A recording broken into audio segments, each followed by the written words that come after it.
hello आंनि Facebook इउजार्स लोगो नोंथांमोन दिनैनि भिडिअआव आं नोंथांमोननो बेखौनो खिन्थागोन जे इउ आर आर्निं आर अन होल्ड बियो मानि थाखाय बेफोरबायदि फैयो आरो बेखौ माबोरै सल्व खालामनांगौ बिनि सल्युशना मा बे भिडिअनि गेजेरजों आं नोंथांमोननो खिन्थालांगोन लोगोफोर भिडिअखौ फार्स्टनिफ्राय लानानै जोबजासिम नायलां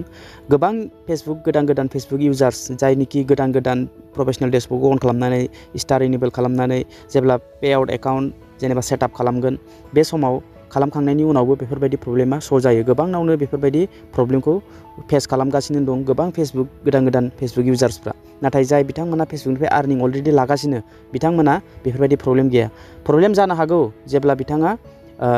डेट टाइम बेफोर बबेबा टाइमाव बबेबा डेटआव जुदि फेसबुकनि जितु पेआउट एकाउन्ट सेटिंस डिटेल्सखौ जुदि आपडेट खालामो अब्ला बेफोरबायदि प्रब्लेमा फेस जानो हागौ पुराना फेसबुक इउजार्सफोरनावबो जाय पेमेन्ट लागासिनो बिथांमोनावबो बाट बांसिनानो फेसबुक गोदान इउजार्सफोरनाव बे प्रब्लेमा जायो आंनावबो बेफोरबायदि प्रब्लेमा जादोंमोन बेनिखायनो आंनि बुंनायखौ नोंथांमोना गनायना लानांगोन मानो होनबा आंबो बेखौ फेस खालामनानै फैबाय आंबो बे प्रब्लेमखौ सल्भ खालामनानै आङो दिनैसिम फेसबुकनिफ्राय आर्निं लागासिनो नाथाय दिनैसिम बेफोरबायदि प्रब्लेमा सेकेन्ड टाइम जायाखै जेब्ला आङो फार्स्ट टाइम फेसबुकखौ प्रोफेशनेल डेशबर्डआव अन खालामदोंमोन पेजाव कनभार्ट खालामदोंमोन बिनि उनाव स्टार इनेबल खालामदों बिनिफ्राय पेआउट एकाउन्ट सेटआप खालामदों टेक्स इनफरमेशन गासैखौबो कमप्लिट खालामजोबदों बिनि उनाव अब्ला आंना $0.5 बेफोरबायदि आर्निं जानानै दंमोन अब्लाबो आङो बेंक डिटेल्सखौ सेटआप खालामथ'वाखैमोन नाथाय फाइनालि आं सेटआप खालामबाय सेटआप खालामखांनायनि उनावबो नै बेफोरबायदि इउ आर आर्निं आर अन होल्ड जानानै फैबाय दा बियो मानि थाखाय फैयो बेखौ सिगां खिन्थागोरनि स' लोगोफोर इउ आर आर्निं आर अन होल्ड गाहायाव दङ नोंथाङा जेब्ला क्लिक खालामगोन अब्ला नोंथाङा नुगोन गाहायाव दा payout method for your payout account ओमफ्राय बे एकाउन्टनि बेयाव जाय हल्डार बिनि नामा बेयाव फैगोन was updated to protect your account your earnings will be on hold until February 18, 2025 बेयाव नोंथाङा सानना लानांगोन जे बियो होल्ड जादों मानि थाखाय होल्ड जादों आं दहाय बुंदोंमोन ना मानोना नोंथाङा बेंक एकाउन्ट पेआउट मेथडआव साबमिट खालामबाय माने आपडेट खालामबाय नोंथाङा बिनिखायनो आपडेट खालामनायनि सिगां जेसेबां डलार जादोंमोन बियो होल्ड जानानै दं जेरावनोखि नोंथांनाव बेयाव डेट आरो इयारखौ होनाय जादों बेयाव February 18 दिनै हमनानै ला 15, 16, 17 जियानो जाथों डेटआ नाथाय बेयाव बेसेबां होदों बिथांमोना फेसबुकआ बेसेबां डेट होदों बेयाव 18, 2025 फेब्रुवारिनि 18 जेनेबा आं दिनै भिडिअ बानायगासिनो दङ दिनै डेटआ बेसेबां दिनै 16 ना 17, 18 आरो साननैनि उनाव बे आपडेटआ अट'मेटिकलि रिमुभ जालांगोन बेखौ नोंथाङा बबेबा सेटिंखौ खालामनानै रिमुभ खालामनांगौ बे नङा जुदि नोंथाङा एकाउन्ट डिटेल्स होनायाव जुदि साबमिट खालामनायाव माबा मोनसे सिगनेचार फेल जादों बा नोंथांनि पेन कार्डनि डिटेल्सआ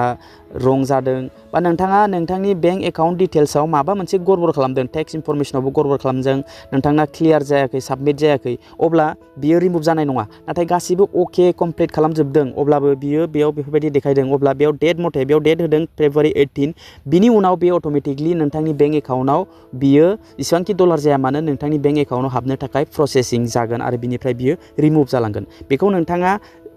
गोसोबायदिनो रिमुभ खालामनो हाया बेयाव फेसबुकआ जेसेबांखिनि डेट होदों बे डेट मथे बियो अट'मेटिकलि बिनिफ्राय गोमोरलांगोन बिनि उनाव बियो बेफोरबायदि नेक्स्ट बेफोरबायदि नुजाला अके स' लोगोफोर नोंथाङा नायनो हागोन गाहायाव बेयाव बिनि $0.01 दङ बिथांनाव बिनिफ्राय बे $0.01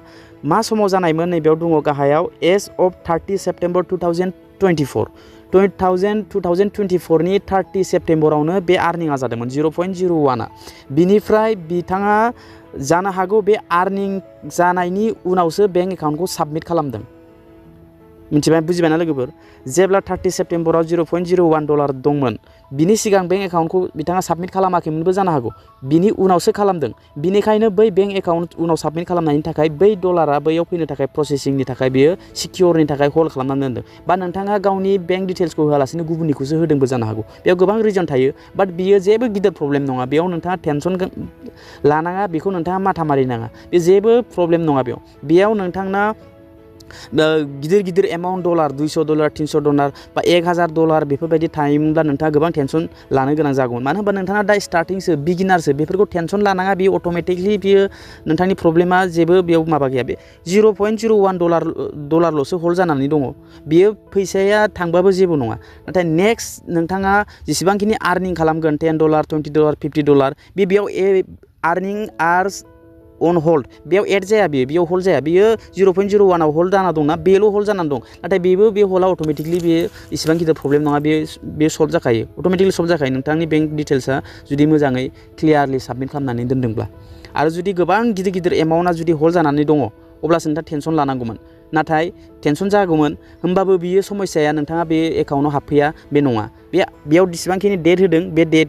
दा एक्सपायार जाबानो नोंथांनि बे प्रब्लेमा अट'मेटिकलि सल्भ जाखागोन अके आइ होप नोंथाङा बुजिबाय जानो हागौ बिनि थाखाय इसेबां टेनसन लानाङा बेयो जेबो प्रब्लेम नङा बे जेबो गिदिर समस्या नङा अके लोगोफोर बे भिडिअनि गेजेराव नोंथांमोननो बेखौनो मिन्थिहोनो थाखाय बे भिडिअखौ लाबोनाय जादोंमोन अब्ला भिडिअआ बेखिनियावनो भिडिअखौ मोजां मोनदोंबा लाइक खालामदो हानायमानिखौ शेयार खालामनानै होदो अके अब्ला लोगो मोनगोन next video tata bye bye and take care